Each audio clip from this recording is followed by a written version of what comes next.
In 1984, a new type of horror movie was beginning to get mainstream attention. The mixture of funny scenes and characters with scary imagery began to spearhead the subgenre of horror comedy. Two of the most well known movies of this kind were released that summer, and not surprisingly, on the same day. In the spirit of black comedy and Christmas this week, we're going all out on Gremlins.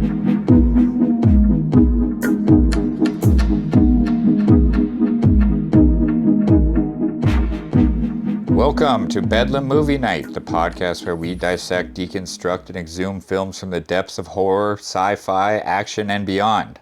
I'm Ben Marlowe, joined by John Anderson. Hello, hello. And tonight we're wading into the chaotic, slimy, Christmas-drenched mayhem of Gremlins. Hell yeah.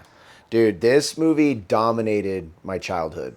Fucking Christ, there's something about it. I watched it year round. Like, it wasn't just like, oh, it's Christmas, let's watch Gremlins. Like, year round, that thing The was first one or the second one? The first one. Yeah, see, the second one broke through to me a little bit because it was less scary. The first one scared the shit out of me. I mean, it's a scary ass movie. Like, rewatching it as an adult, there's some like really mean spirited scenes. Yeah, their red eyes and stuff like that. Yeah, man.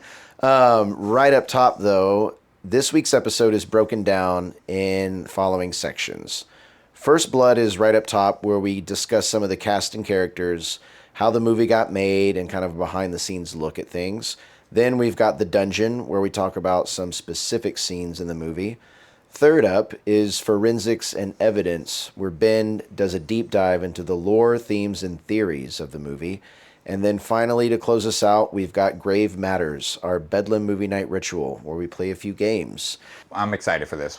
Do you know, actually, fun question, right. Do you know what the other movie released in the summer of 1984 on the same day as Gremlins was? The same, like, horror comedy thing that happened? Probably not. What is it? Ghostbusters. The first one? The first Ghostbusters was released on the same day, the same year as Gremlins. Another one responsible for traumatizing the shit out of me. Yeah, I mean... Again, the one that got me actually more than Ghostbusters 1 was Ghostbusters 2. Yeah. Because the freaky-ass painting steals the kid and shit. Do you remember that one? I remember that one. There's actually like a crazy story about the actor who was in the painting. He was Wilhelm, I can't remember his name, but anyways, he was a German boxer. I mean, he was a real-life villain. Like, he was not a good dude. Really? Yeah, I remember there was like, there was scandal around him for sure. Yeah, look him up. Not an awesome story. But these movies, like, there's like, I remember back in the day, every mall had like the WB stores, and that's where you could get what everybody's wearing, like Tweety Bird and Sylvester dressed like gangsters or whatever. It was very popular. About those stores. I know. I was obsessed with them for some reason, but that was right around the time that Space Jam came out. They were capitalizing on that. Yeah, I mean, my fucking gospel at the time. But the problem was I could never go into those stores because they would decorate the store with like gremlins, like hiding in the corners and shit, and it scared the shit out of me as a kid. But yeah, they went ham on the merch. I mean, this thing is inspired like Furby and things like that. Oh, that makes sense. I want to give a couple like teasers for things that I have later in the episode that kind of regard to this. Well, first I have a question for you. Did you ever see the Key and Peele skit about Gremlins 2? No. Oh, John, we're going to watch that and come back later in the section. You're going to have a blast. And then there is a rapper from high school that was very weird and one of those like beginning of the internet day rappers. Did you go to high school with Eminem? God, I wish. Is that what you're about to tell me? Nah, he wasn't that. But this man was way weirder. And his whole thing was like his name was MC Tetris. And he made a rap song over the Tetris beat. And he would make rap songs over like horror movie beats was kind of his thing. He has a great one over Friday the 13th. Yeah. But he has one over the Gremlins. And I am going to drop that for us later in this episode. Oh, that's cool. Just a little sample, and I will. But he just takes the like and puts a beat he's over like it? rapping about how he's a gremlin. He's like, and he goes like super fast as this thing, and it's like very early rap where it's like. I mean, it could be argued that the Gremlins were all on amphetamines. Their movements and like their behavior is all crazed. Like, you guys have been up for days. Yeah, nothing good is going on here. You need to. I love how they're just like some water. Like there was also a weird time with movies like that where there was like everybody was kind of like Looney Tunes, like The Mask, right? Like that was Again, basically that, right? Again, that's got a lot to do with the people behind the Right. scenes of this movie. I think it's time we get freaking going then. Let's go. Yeah, let's get into the First Blood. Yes.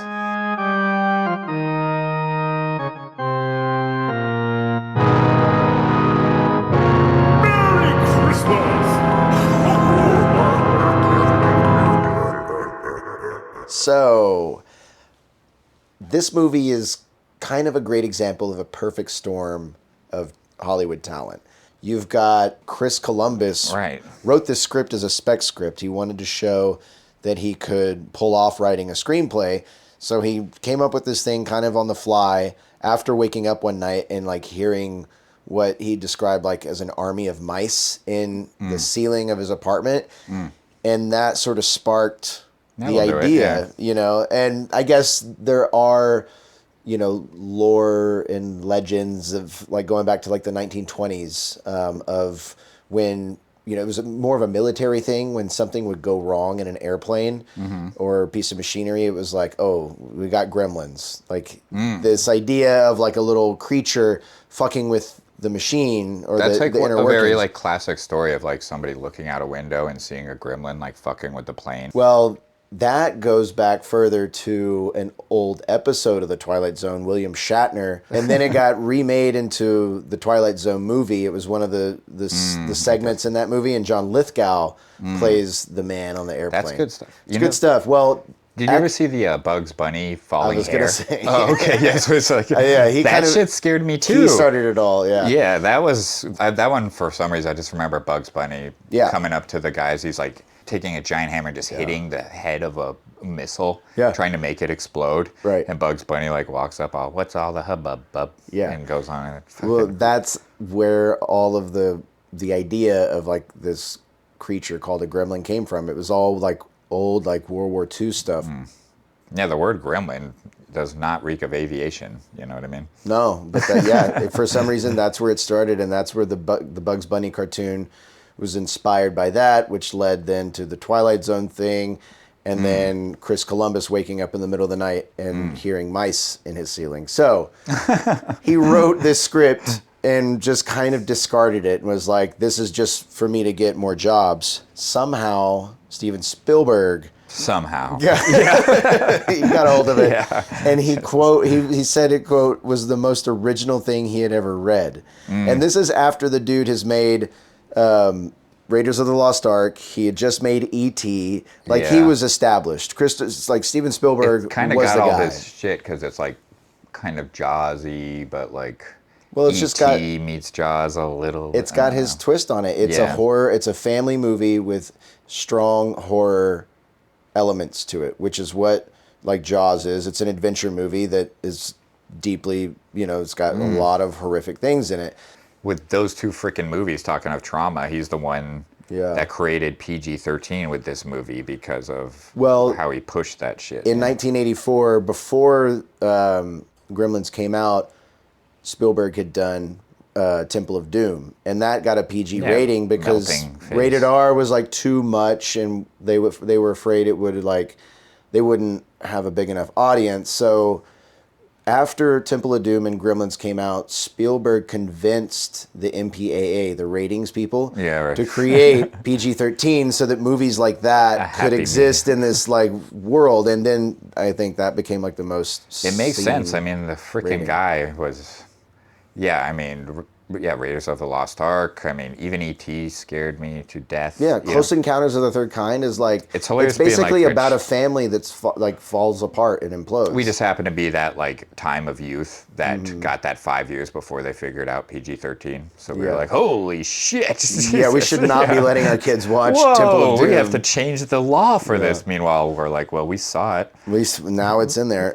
So I have a couple like fun facts of like the comparison between the PG Yeah. movie before Spiel, because the original is supposed to be like dark and twisted as fuck. it was so much darker. So much darker. I mean, I didn't gather all of them, but just I'll give you a couple. So the original, the teacher who dies in the beginning, instead of having a syringe in his butt, there's like multiple syringes in Yeah. his face. Yep. In the mom fight scene, the Gremlins eventually cut off her head and my throw God. the head at Billy. Yes. They eat the dog. They like roll it down the stairs, I think. And they eat the poor dog. And then Gizmo originally was supposed to turn evil into Stripe. Well, Spielberg knew that they needed something cute and cuddly to sell. Yeah, exactly. To people. And it was wise. Yeah. Yeah. I mean, yeah, he suggested like the white mark, the little patch. And also, a totally random fun fact that I think you may have heard because it's so fucking ridiculous. So the voice of Gizmo was done by Howie Mandel. Yeah, I did read that. I had to like kind of double check who Howie Mandel was. He's kind of one of those like he. What's he do now? Exactly. I used to hear his name all the time as a kid in the '90s and stuff, and then I think he had a couple of TV shows. It's like Some People Have Talent or something like that. Something, yeah, I have something no to idea. that degree. Very interesting career. Of that, Yeah, right. But other fun facts just to throw in there about Gizmo is, I guess the writer, like, because he was like hearing rats in his ceiling. Yeah. He was living in Chinatown and was, walking around all their little stores. And that's where he's like, oh, what's the word for devil? I mean, it's a big leap right there. Where he like goes for a walk and he's like, what's the China word for devil? But apparently that's Mogwai is that word. Yeah. Cantonese for Mogwai. Interesting. Evil, yeah. Well, so you've got Steven Spielberg backing this script written by Chris Columbus, who hadn't really done anything up until that point, but after this, the dude like blew up. Like he is the guy behind Goonies. He directed Home Alone. He directed Home Alone? Yeah, he directed Home Alone. That's fucking insane. The best I got from him was Toy Soldiers. Yeah, and also Jesus. he came up in conversation about Nosferatu because he was on set. He was a producer. Oh, he was that guy that advised everybody. Yeah, he advised Robert Eggers. So, obviously he had the right stuff, and Spielberg clearly like saw that. He had the magic, yeah. Yeah, but for directing this movie, Spielberg got Joe Dante, who was a whole other type of legend. Like this guy. Oh, so Joe Dante is the one I thought did that. He did Toy Soldiers, not that guy. That's why I was confused there. Joe Dante didn't do Toy Soldiers. Oh, okay. Well, never mind. Small Soldiers. That's Small what Soldiers. The Kurt Russell thing. Yeah, Yes, definitely. Well, up until that point, he had made The Howling. He did the original Piranha. So that's why Spielberg liked him. Because it was like Jaws, but like risque. Yeah. And another tie-in to the Twilight Zone stuff we were talking about. Joe Dante directed a segment of the Twilight Zone movie where the airplane monster is. Joe Dante didn't do the airplane segment. He did a different segment altogether, but just to like add to that, the crotchety woman, what's her name? Oh yeah, Mrs. Deagle. Yeah, she was the woman who calls the cops on them in Mrs. Doubtfire. Oh, who like rains on the party or whatever. Sure. That's just her role, being Karen's. Yeah. Little like side quest on Joe Dante. He was obsessed with old Grindhouse movies. And loved Looney Tunes, hence like a lot of like the They're parts of the Gremlins. Like he wasn't like he didn't go to film school. He didn't really like do anything like that. He just kind of fell into movie making.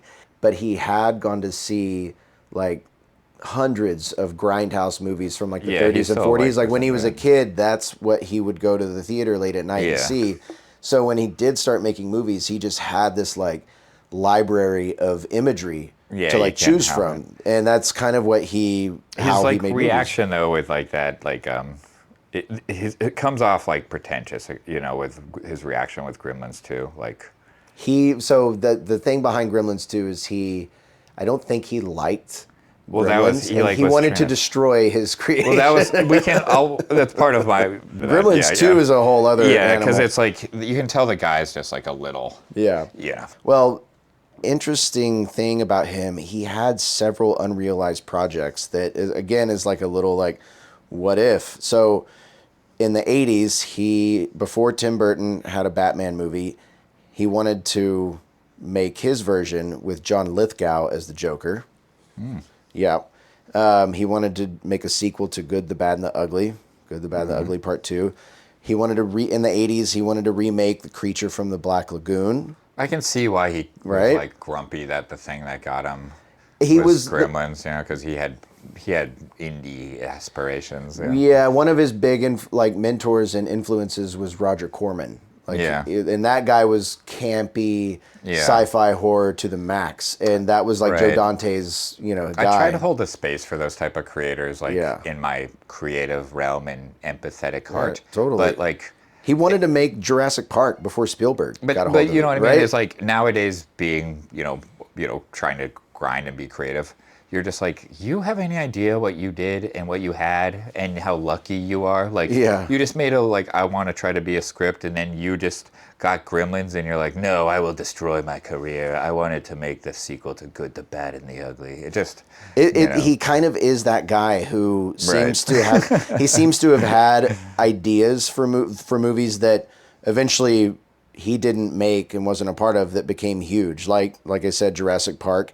He wanted to make a version of The Mummy, which became the huge series with Brendan Fraser. Mm-hmm. He also wanted to do Intolerable Cruelty, which the Coen brothers eventually made. yeah, their worst one. The Sixth Day, which I think became a Schwarzenegger movie. Yeah. Or right? Yeah, that's the one, Yeah, like the totally, future something one. like that. Yeah, so he's just like got this list of projects that He's like, here's everything I wanted to do. And then you're like, yeah, you made Gremlins. He's like, well, I didn't want to make that one. Exactly. I made Gremlins. Yeah, exactly. Yeah, that's that guy. I don't know how somehow learning all of his history made us be like, what a little curmudgeon. But either way, We don't know if he nailed is or not. it. I mean, there's just that generation of like creatives that I get it. That was just like, the thing was just like, God, I wish I could use my powers for good when Yeah. they didn't know what they had there. Yeah. Well, the designer of the Gremlins and like the guy behind like the animatronics and stuff like that was Chris Wallace, who again was kind of a behind the scenes guy. He worked with Spielberg on Raiders of the Lost Ark. He was behind the Nazi face melting scene. He created Nice. all that. Yeah. He like did creature and construction for E.T. Yes. Like he was a dude that Spielberg was like, hey, I should get see what more you credit, got. yeah. Get in there and like do He's your best. responsible for Baby Yoda. He should get Oh, more credit. hell yeah. That Yeah. whole freaking look is just, if you shaved a mogwai and spray painted it green. Yeah. My lord. And then finally, we've got Jerry Goldsmith, the composer of the movie. Like Dude, the fucking music in know. this. the whistling theme, like the Mogwai theme. The lullaby. good, It reminds me yeah. of Pan's Labyrinth lullaby. Said two great lullabies right there, but yeah, just you really like wonderful. Pan's Labyrinth. I really do. We're going to have to dive in there because I do bring that up a lot. And it's worth you revisiting for sure. Because I know you like what Guillermo del Toro is putting down. And this is him and his when he was first. when he had every inspiration in the world and finally got his moment. But obviously, he's such a creative powerhouse. It's there's so much there that, you have to really take time. But yeah. I like Shape of Water. I love Nightmare Alley. Like that's you're his really shine. and then there's The Devil's Backbone. These things are really worth you exploring All right, sure. all right. Yeah. I'll check it out. Let's not get distracted by the dawn. Yeah. So, right, Jerry Goldsmith, legendary. At this point in the game, he had 30 years in the game as a Hollywood film composer. Dude, these needle drops and are now beautiful. Yeah. and now they're like, you want to do this weird offbeat black comedy Christmas 30 years movie? later, MC Tetris, I will rap over And then this. you've got that, yeah. But when there's that one scene, do you see what I see? And then the gremlins pop, and it's like, dun, dun, dun, dun, dun, dun. That shit gives me goosebumps talking about that, yeah. Up until this point, some of Goldsmith's credits included Alien. Oh, shit, really? Oh, yeah. And Poltergeist. Damn, yeah, that Yep. would be Spielberg heavy there, too, yeah. Yeah, Spielberg produced Poltergeist. He was behind that.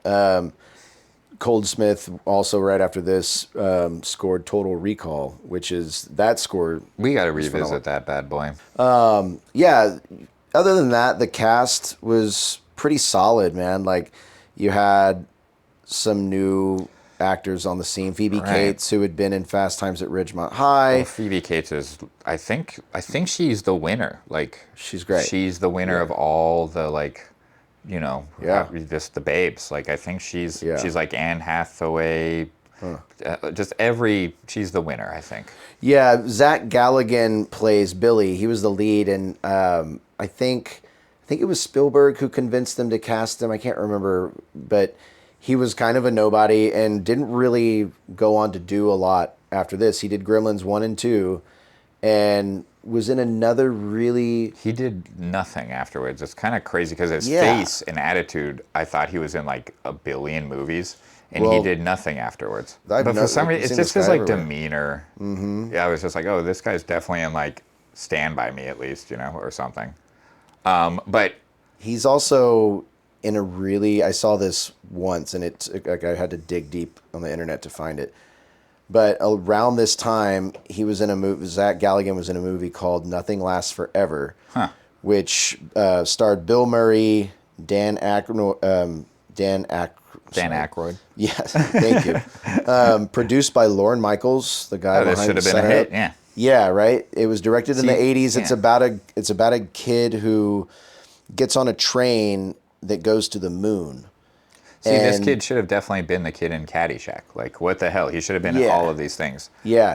Anyways, I wanna Nothing Lasts Forever should have been, we huge all hit. should be talking about it, but it got lost and was never released. Yeah. Then we need to bring up Phoebe Cates. Because I don't think you reacted.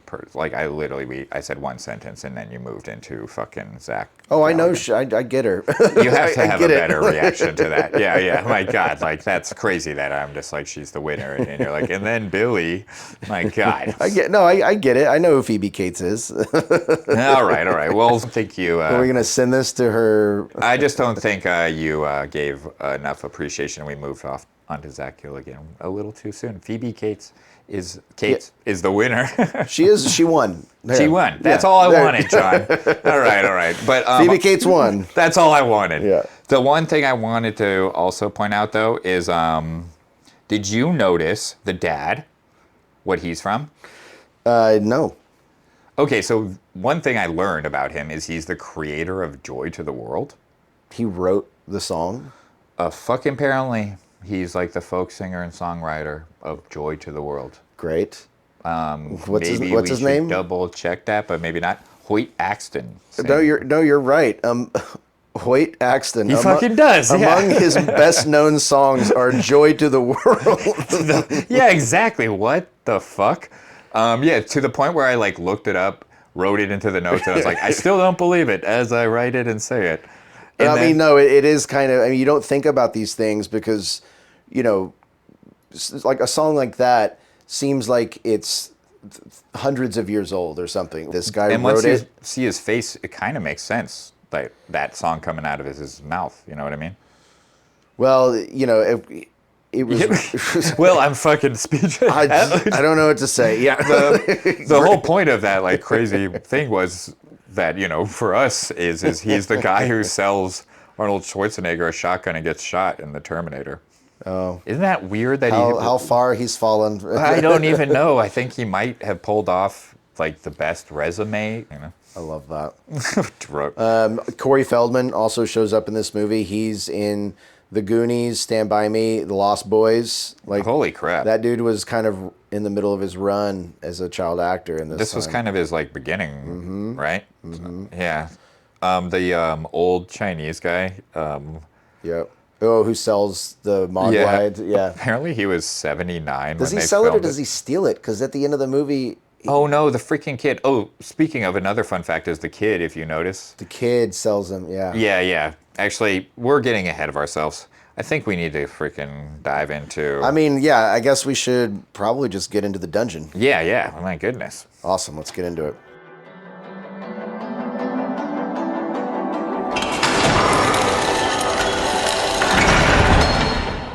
Right. We open up into a little shop in Chinatown, and we hear that Mogwai theme. Exactly. So the kid, to pick up, Yeah. he's dressed exactly like, what's his name from Indiana Jones with a New York Oh cap. man, what is that kid's name? Dr. John. Yeah. You can't say it without Yeah. All right, I'm not gonna sleep until we know that kid's name. I want to call him like Push Pop or something, but it's Push Pop. Short Round. Short Round. That's close to Push Pop, actually. But also not appropriate, Short Round. But yeah, he's dressed exactly like him. So yeah, the freaking guy is wandering around what I guess is Chinatown, but it's like, it's cool looking, I gotta say. Yeah, it was pretty cool. I think this probably went on to influence like Big Trouble in Little China, which came out a couple of years later. Yeah, it's cool. And do you like, is he in like a city? Like, I think the dad's a traveling salesman, right? He makes, he just sells his own inventions, which is a weird. He seems to have money though. I love how he a nice house. Yeah, he walks into the store looking for something, and like I also love that there's like a narration where it's like, "Well, folks, follow me down this story," and then it's the dad narrating it. Yeah, but then it's just somehow that we never follow it through the dad's point of view whatsoever. Yeah, he's basically out of the picture the whole movie. In the end, they're kind of like, a gremlin could be behind you or something kind of silly like that. It's a little funny because the dad's just like this big jovial character. He's like, here, I left a weird animal with my family that almost destroyed the town, and I'm not responsible for any of it. See you later.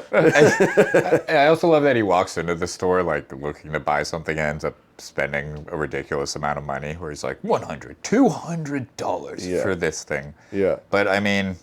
And that's like 1984 money. I mean, come on. I mean, yeah, seriously. I mean, I guess he must have invented something to give him such confidence.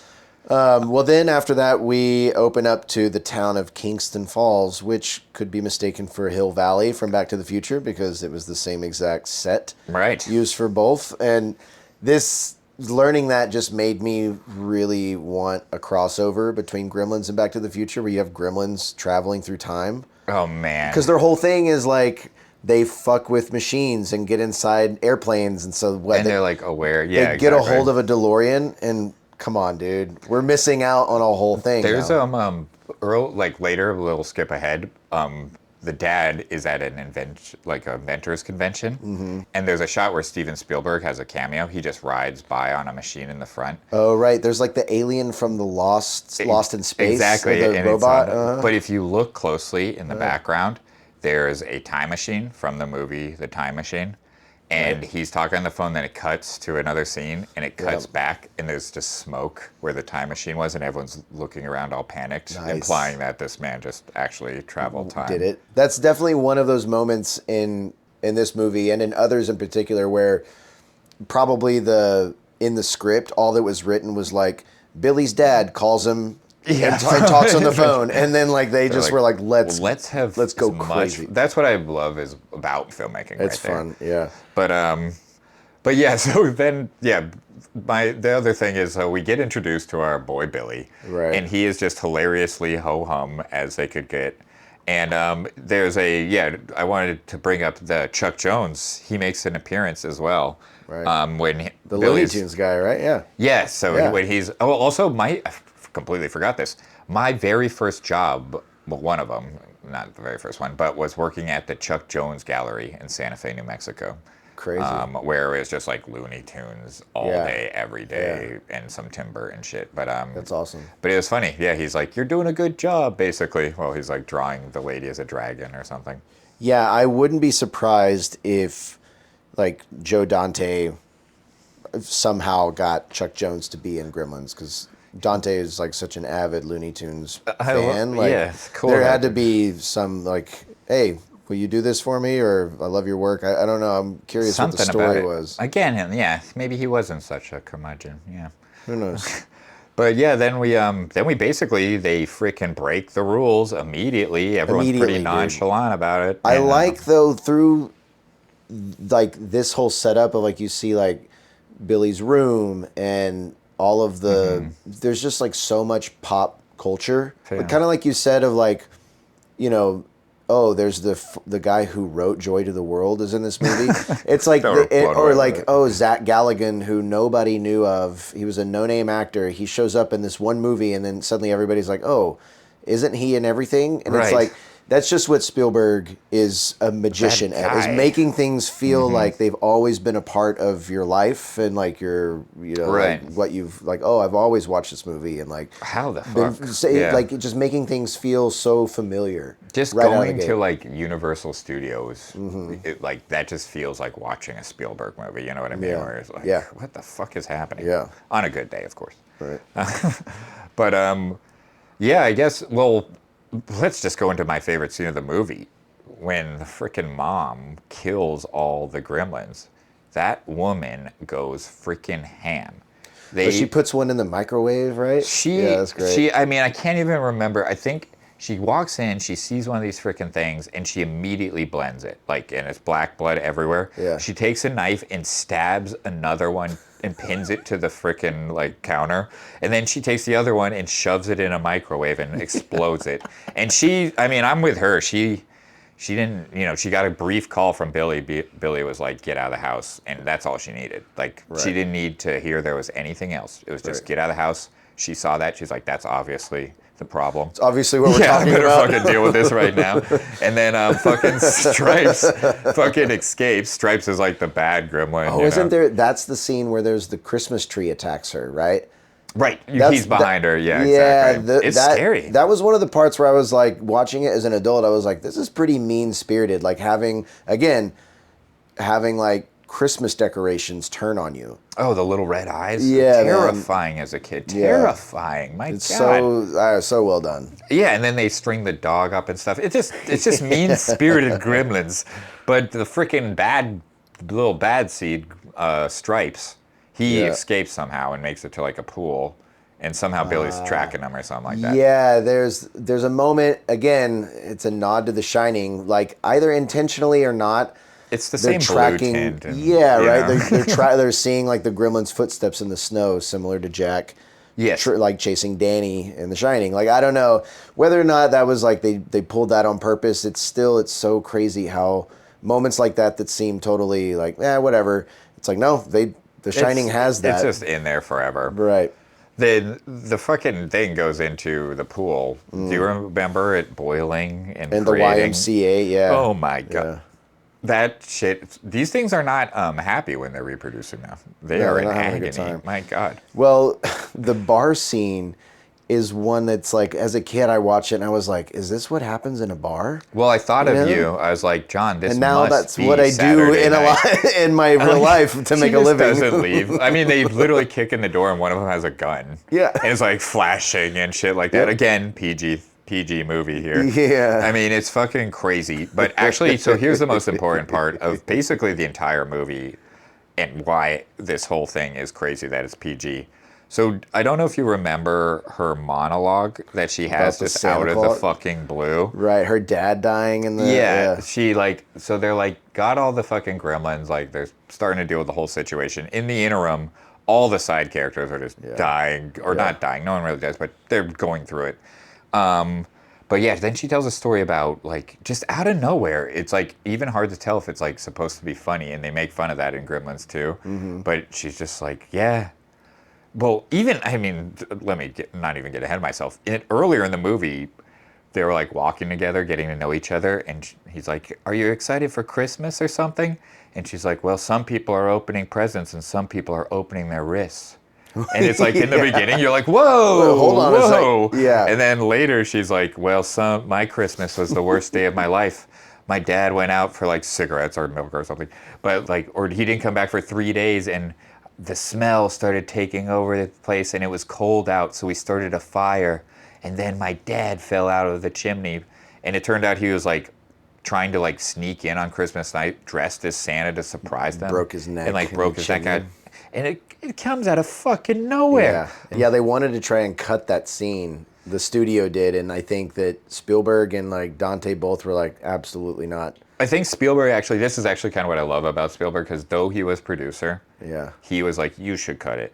And Dante was like, no, this must remain. He's like, okay, okay, you fine. Spielberg also almost went with Tim Burton before Dante came through. Ooh, man. I That's know. one of those ones that, like, Because Tim Burton had just he was made in his prime. He just made Frankenweenie. He hadn't done any. Like I think he might have made Pee Wee or was making it. Honestly, usually when I hear, like, it could have been this actor or this director, it's this was perfect. Like, could That you one. imagine John Lithgow as the Joker in Joe Dante's Batman? Right? Yeah, And see, not that Jack would not Miller- hit. That would not hit. We don't know. We don't know, man. John Lithgow is like underrated.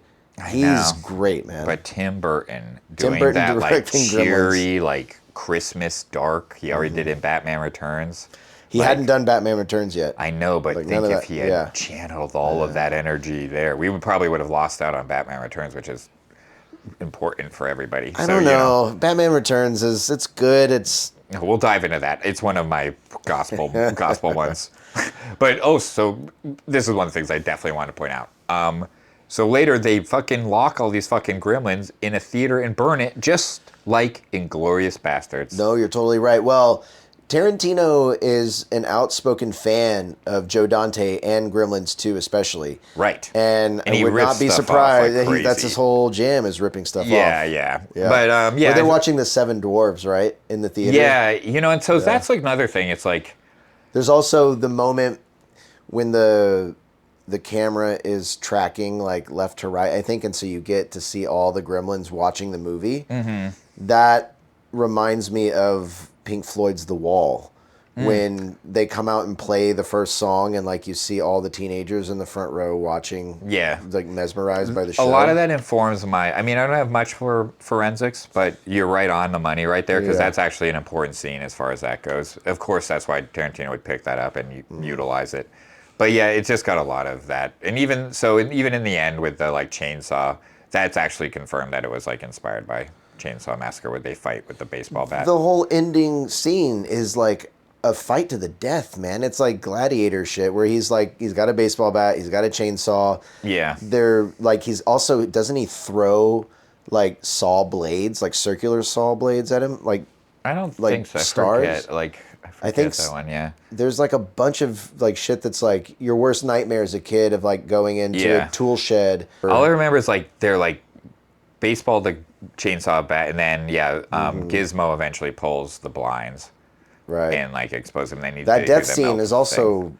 The melting traumatizing. stuff. The melting stuff is too much. I think that every movie from that generation had texture to it in like the worst way. Well, Yeah. the guy who made the monster, Chris Wallace, he, like I said, created the Raiders of the Lost Ark, like Yeah, that's Nazi exactly melting. the So he goddamn just problem did right that. there. Yeah, it's good stuff, man.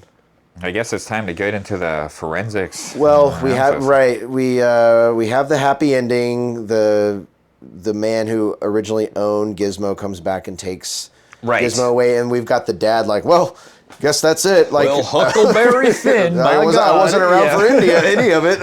I shouldn't have done that. Yeah. But yeah, you're right. Let's get into forensics and evidence. What do you think?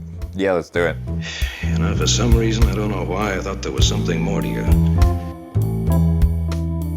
Well, there isn't. You're just like every other hoodlum in those files over there. All they want out of life is $100 suit and a roll of bills in their pocket. All right, Ben. What have you got for us? I mean, this one's not quite as dense as Hereditary. You know, I had to Or kind weapons. or weapons. I had to reach for this one, but kind of what you're just saying at the end, when the old Chinese guy takes him away. Right. He says the sentence, "You do with Mogwais what your society does with all of nature's gifts." Oh man. And boy, oh boy, yes, yeah, I had to Oh, reach. here we I had to go. reach. But it's really not even like that. Like basically, the best I got is like kind of like an Eastern mysticism versus a Western. Again, the best word I got is like irresponsibility. Mm-hmm. And it's kind of like you could see that in like the Mogwai as like a duality species type of thing, Right. where it's like cute. It's kind of like our Western adaptation of Eastern culture. Right. And then we like, the warning is like we drape it with our like consumerism ways. We stay up too late, after midnight, kind of like a symbol of like guilt, time of sin, blah, blah, blah. There's like 3 rules. There's that like holy triad. Then, stages of transformation into evil and stuff like that. And so then like ultimately what's happening when we do that is then we become like the monsters ourselves. And in the theater scene, when they're all being like the most decadent versions of everything they could possibly get access the to. bar scene, yeah. Or no, after Yeah. the bar they go to theater and they're Right. all fucking crazy and they're Yeah. watching Seven Dwarfs, Right, just right, right. living life Disney, let's do Right, it. right. There's like this big TV like points at them and it gets their attention. And that's kind of like what I think the director eventually does in Gremlins 2 is he's like being like, how can you guys enjoy this? You like weird consumers, mindless He takes the monsters. pop culture thing to the max, where he's got like in Gremlins 2, there's like even like a David Letterman look-alike. Exactly. Kinda, And like Hulk's talking at him. It's just, or Right. Hulk Hogan. It's just like, because even in the beginning when his like car dies, he goes like, oh, those foreign cars, gotta buy American. So there's like subtle hints there. Again, it's not as obvious as like Weapons or Hereditary, but I don't think Weapons was trenched it. obvious. Well, that one, I swear to God, was obvious. Okay, But so yeah. you're saying that Gremlins is a metaphor for the I think it's just a little bit of a for look the of it. decadence of Western culture and society, and how it's perverted Eastern mysticism and the ideas and laws of nature. I think and it's taking just- things to the extreme. Yeah, kind of in the most, towards like, common the way. ending of the corruption of the youth of that society. Yeah, and actually, I like that you say that because there agreeing is with me? no, it's because but like I could pick it apart, but in general, yes, because like you also kind of get to the point where there was that like '80s like fear of the youth, and Yeah, then you know the Satanic Panic. there was all that, so right. that's all And they're actually kind listening of to rock and true roll in the there, bar. Yeah, exactly. So yeah. there is like that, especially in that little suburban town. And, you know, nowadays the critique of it, you know, is very much like, you know, obviously the Asian stereotypes don't hold up. And there are a lot of thought, like avenues of thought that say like, you know, Gizmo kind of represents the ideal minority for Western society. So it's been pushed in all those directions. However, I looked into it, or I gathered as much as I could.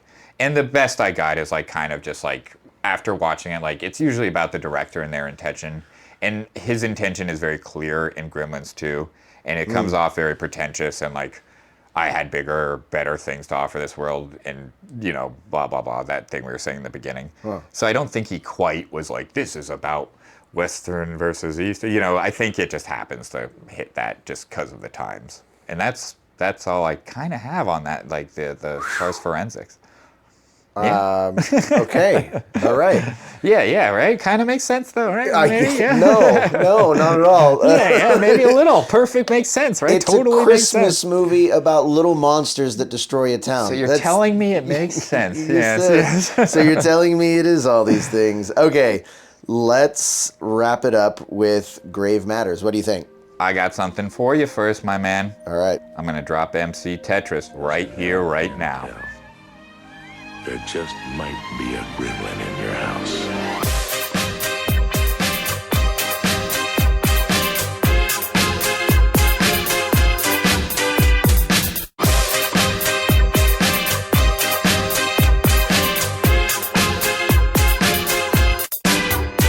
Nah, I'm an evil beast cause I made your mom cry. I'm a gremlin now, but I used to be a mogwai. I'm very temperamental when I'm spitting, then I shout. 'Cause you never can tell. Might be a gremlin in your house. Yes, there always is. Kids got an underground colony, that's where they got their business. I mean, well, all of us. I'm the leader of the gremlins, but I'm small as fuck. Yo, I'm green and kinda slimy, and my mood is not nice. I don't find when the calls are deep. I use a knife and I poured it at you. Yes, right before I took your life, I made you spill some water on me. Now I got 3 more lookalikes. Now I didn't come from Chinatown, I came from Beijing. All my lookalikes, well, they did the same thing. So if you get the math and at it, it'll just be certain that's 30 gremlins to every single person. Now if you're looking for a hero that's gonna come with luck, I wouldn't count on Gizmo cause he's one of us. Yo, we thought really quick, but we thought a lot faster cause he ate past midnight when we set the clock backwards. This planet can't be saved, huh? Yeah, Earth's done. So many gremlins in this movie, they had to make a 3rd one. Yo, well, this beat's kinda whack and it's not hot shit, but it makes it that much better when I drop this.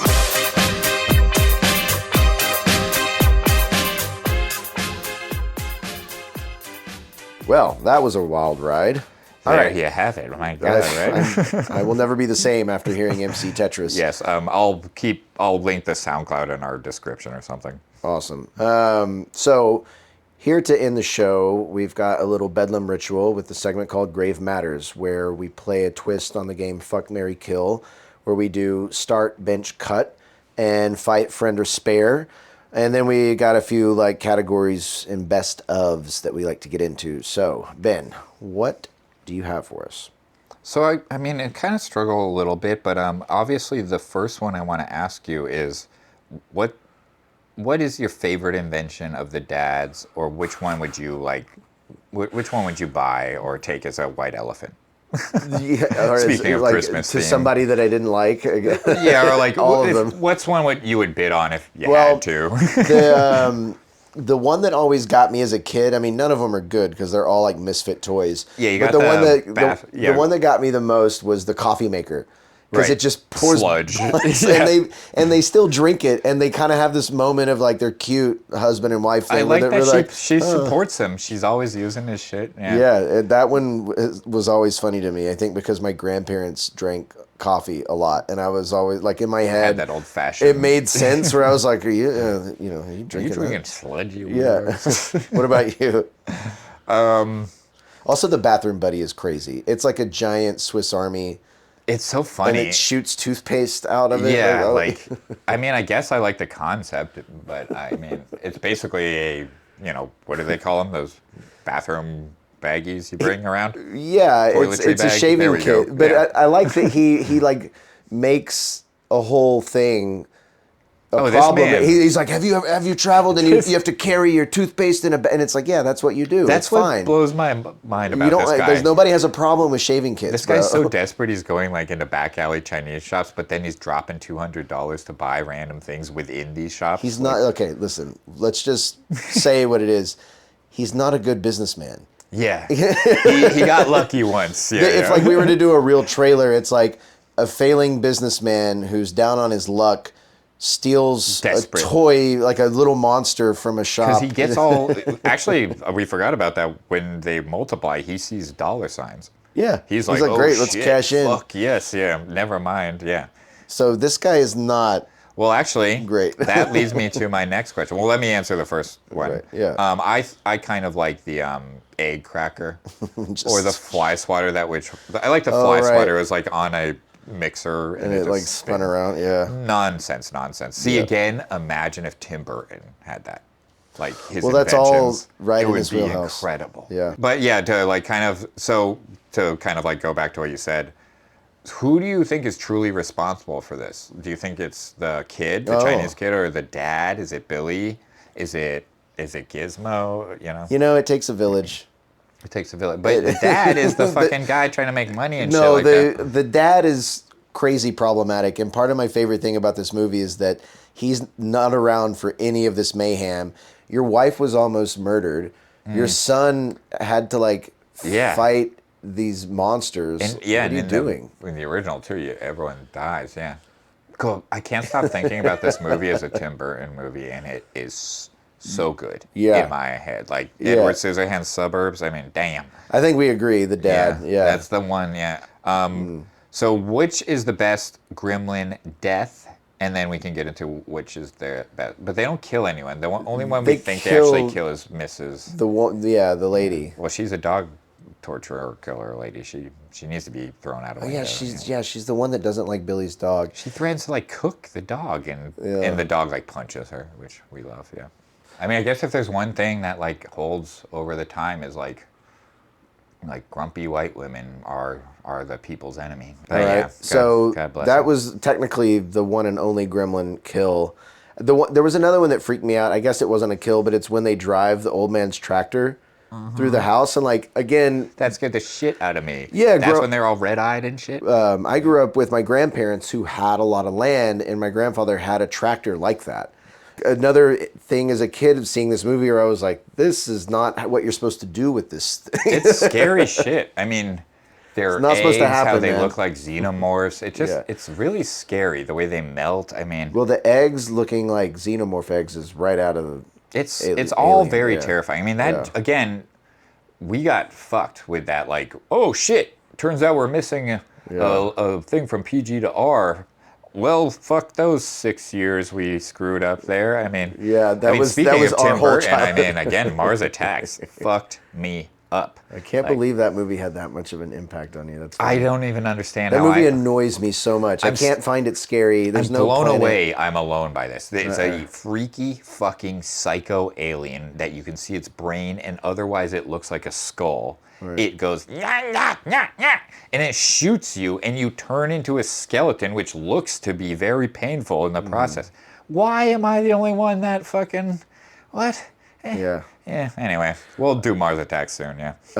So, best gremlin death was the other part of that Well, question? that's the one we actually have a plethora of. There's so many good ones. I think the one that, again, because it's a great example of like, this is not what you're supposed to use this for, was the microwave kill. You're right. You know? Actually, sorry. That lady's not the only one who dies. The teacher dies. The Yeah, poor teacher in the dies. that one was freaky, man. Because he like was actually scared and in pain. He was like really, it was a really scary scene. And Yeah. fun fact about that actor, Yeah. Glenn Turman, he dated Aretha Franklin for Hell yeah. quite some time. Yes, he and, yeah, did. they only divorced over long distance, if you were curious. Yeah, and he was in Super 8, Spielberg shit. You know? Okay. Yeah. Hell yeah. But yeah, that he died a very terrible, awful, scary death. Yeah. So yeah, we got to give him big ups. But yeah, back to Gremlin, best death of Gremlin. Yeah, again, because it's, like you're not supposed to use household items like that. Like the blender and microwave scene together. Similar to the tractor thing where it's like that, you don't drive a tractor through the house. Like that's not okay. Don't do that. Yeah. Yeah, that's not right. That's not- don't that's not don't okay. put them in the microwave. Like, Yeah. do anything else. I agree. The microwave, it reminds me of, what was that? The Last House on the Left or something. Did you ever see the modern version? You know, do you know the plot, right? Like, More or less, yeah. they get revenge, and in one of them, they microwave one of the dude's heads, and it's similar. Yeah. Nice. Yeah. Nice. I guess, all right, let's do a classic. Start, bench, cut. Gizmo, Stripe, Baby Yoda. I mean, start with Stripe. That guy's Like, going to tear through boys. that guy is terrifying. He's going to tear through the boys, yeah. Yeah. Man, I'd have to bench Baby Yoda because he's got like magic skills. I don't know the movie. Is he a little hurting on his skills? Maybe he comes through like in the end, like for the finals or something. Yeah. Gizmo cut. I mean, he's cute and cuddly, and like he does help kill Stripe in the end. Like he gets on the little like car. Think or about whatever. Rambo, his Rambo shit in And Gremlins Gremlins. too. That's right. He does do a whole thing. You want to survive a war? You got to become a war. Yeah. Yeah. That's. I'm going with that. Yeah. Start Stripe, bench Yoda, cut Gizmo. Yeah, I got to agree because you got to bench Yoda because he's gonna come through in the end with some magic shit and learn his lesson. Fight, friend, or spare. The mom, the dad, and Gizmo. That's a good one. Right? I would fight the dad. I would friend the mom. Yeah. Spare Gizmo. Yeah. Yeah, he gets like stolen from his owner. Just spare him basically. the Yeah. trauma. He doesn't need Yeah. to be tortured like that. Yeah. Yeah, I would spare the mom. Yeah. Like she obviously like kicked ass, but also like I was like, this is bad for this lady. Like, Yeah, she doesn't need leave that. her alone. She's She's just decorating. She's making cookies. Leave her alone. Yeah, just trying to like use her husband's whack inventions and not cut herself. Yeah, I mean, I low-key want to friend the dad because what's your world like, dude? Really? Like, what are you really doing out there on the road? Like, you're not just trying to sell weird inventions. Like, you've got some weird drug smuggling thing going on. Like, Yeah, I what bet is- he's one of those guys when you get in Dude. his inner circle. or he's like a serial killer. Yeah. Like, yeah. What's this guy really up to? Like, I want to like He just feels like more like Tony Soprano, like something you know, bad something like that, is yeah. behind those eyes. like he's oh, like a hey gangster. everybody, Yeah, how's it like, going? How about $100? $200. You know. As much as I am curious about what's going on there, I will fight the dad again because he like didn't have to really. Well, you don't want to fight the mom. She's No, I'm gonna obviously spare. gonna kill everybody. I'm gonna you know, spare yeah. the mom, Yeah. fight the dad, and befriend Gizmo Gizmo's that's true. You want to be best friends with Gizmo. because he knows how to deal with He's these your things. best friend Yeah. the minute you look at him. Yeah. Yeah. Yeah, it's good answers right there. Yeah. All right. I think that's all I've got for good old Gremlins. What do you think? I think so too. I mean, what a wonderful ride it is. You know, I Legendary. love Looney Tunes. One thing I want to kind of comment, have you ever noticed all the like wacky inventors of the time? Like there was like Wallace and Gromit, there was George Jetson, there was just like a fad where people would like wake up and like get dressed by a machine or something like that. Oh yeah, Fucking right. wacky. But that's Well, the Pee Wee Herman thing, the Rube Goldberg exactly. thing. Yeah, like right. I don't know. I would like to have that come back. You know, especially with AI. Why aren't we having It's more fun. fun with that? Yeah. Brazil, like Terry Gilliam movie, they also Exactly, use it. John. Yeah. So, yeah, that's my final thought. Yeah. Great. Well, thanks for joining us. Stay tuned. We'll have something to cook up for you very soon, everybody. And as always, to be continued. Yes, happy holidays and keep your eyes on the skis.